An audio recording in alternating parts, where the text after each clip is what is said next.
Salam, selamat malam Bapak Ibu Saudara-saudari yang dikasihi Tuhan.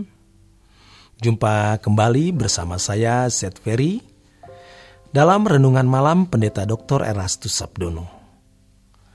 Malam hari ini mengambil tema Temukan dan Selesaikan. Mari kita benar-benar serius memikirkan satu hal yang pasti akan kita alami, yaitu ketika kita menghadap Tuhan. Masalahnya, apakah kita sudah menyelesaikan tugas yang Tuhan percayakan kepada setiap orang, yaitu kepada setiap kita? Tuhan pasti menyediakan atau memberi tugas atau pekerjaan kepada masing-masing individu, khususnya kita sebagai anak-anak Allah, di mana kita telah ditebus oleh darah Tuhan Yesus dan semua kita menjadi anak-anak tebusan yang sama, menjadi pelayan atau hamba-hamba atau budak-budak atau hamba-hamba Tuhan Yesus. Pasti kita masing-masing ini memiliki tugas. Namun banyak orang jangankan menyelesaikan tugasnya apa juga tidak tahu. Mereka tidak melakukan tugas atau pekerjaan yang Allah percayakan kepadanya atau Allah sediakan baginya. Karena tidak tahu tugasnya itu apa, ini benar-benar sangat mengerikan. Jangan kita memandang hal ini seperti hal yang remeh. Kelak kita akan berada di hadapan takhta pengadilan dan gemetar ketakutan kalau kita tidak menyelesaikan tugas yang diberikan Tuhan kepada kita. Oleh sebab itu, sejak sekarang ini, sejak kita masih hidup di bumi, artinya sejak kita masih memiliki kesempatan, kita harus menemukan tugas bagian kita. Pekerjaan yang dipercayakan Allah kepada kita masing-masing secara pribadi, yang tidak sama dengan tugas yang Allah berikan kepada orang lain. Jadi setiap kita pasti memiliki pekerjaan atau tugas, misi yang khusus, dan itu harus kita temukan.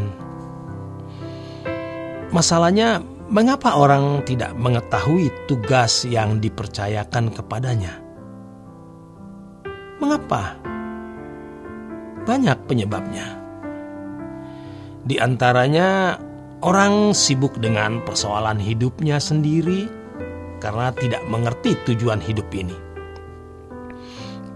Kalau seseorang tidak mengerti alasan dia hidup, ia tidak akan mungkin bersentuhan atau berinteraksi, bergaul atau berjalan dengan Allah. Orang seperti itu pasti memiliki hidup yang sama dengan anak-anak dunia. Yang ada adalah anak-anak asuh dari kuasa gelap atau anak-anak setan yang dipersiapkan untuk menuju kegelapan abadi, ke dalam kegelapan yang abadi. Memang mereka bukan orang-orang biadab, bukan orang-orang jahat. Mereka bisa merupakan orang-orang yang kelihatan baik-baik, santun, taat hukum, warga negara yang baik di mata dunia. Tetapi mereka tidak mengerti apa kehendak Bapa di dalam hidup mereka, karena mereka memiliki dunianya sendiri. Mestinya kita sebagai anak-anak Allah memiliki kawasan lain, yaitu kawasan ilahi. Namun kalau seseorang sudah terlalu sibuk dengan kesenangan sendiri, dengan cara berpikir anak dunia, ia tidak akan bisa mengerti kawasan hidup sebagai anak-anak Allah, sehingga tidak akan mengerti apa rencana Allah, apa kehendak Allah baginya. Banyak orang tidak mau teliti akan setiap hal yang ia harus jalani seperti yang Allah Bapa kehendaki. Mereka juga tidak terlalu peduli, asalkan mereka masih berpredikat baik, santun, tidak melanggar hukum, tidak melakukan skandal-skandal yang membuat malu atau reputasi rusak. Mereka merasa sudah cukup. Sejatinya banyak kemelesetan dari apa yang kita ucapkan, kita lakukan. Walaupun di mata manusia itu hal yang wajar, tetapi itu meleset dari kehendak Allah. Kemelesetan ini membuat mata kita kabur, telinga kita tuli, sehingga kita tidak melihat dan kita tidak mendengar apa yang Allah kehendaki untuk kita lakukan di setiap harinya. Hal ini membuat kita tidak akan bisa mengerti proyek yang Allah percayakan kepada kita. Ironis sekali, jika kita ada di ladang Tuhan, melakukan pelayanan misi, penginjilan, dan sebagainya, tetapi kita tidak tepat melakukan apa yang sebenarnya menjadi bagian kita. Atau bisa saja itu menjadi bagian kita atau menyentuh bagian kita, tetapi kita melakukannya tanpa mengerti perasaan Allah, atau kita tidak melakukan dalam kesadaran yang benar.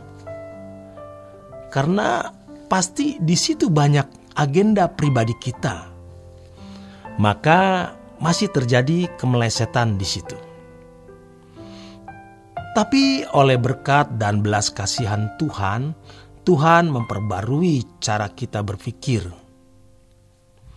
Mulailah dengan melakukan kehendak Allah dari hal-hal sederhana dan kecil, seperti dari ketepatan berbicara, ketepatan bertindak, ketepatan berpikir, berperilaku.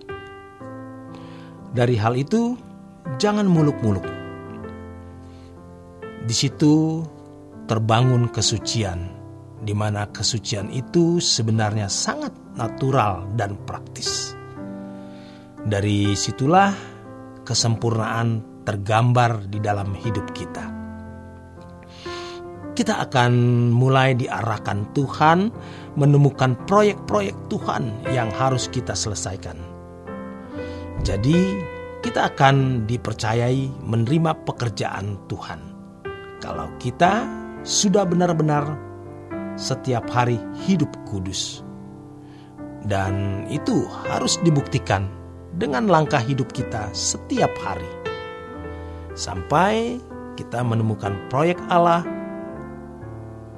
yang Allah percayakan kepada kita. Ada proyek kerajaan surga yang lebih besar dari berbagai proyek yang bisa dimiliki orang. Banyak proyek Allah, namun itu hanya dipercayakan kepada orang-orang yang bisa dipercayainya. Apakah kita sudah menemukan proyek Bapa bagi kita secara pribadi?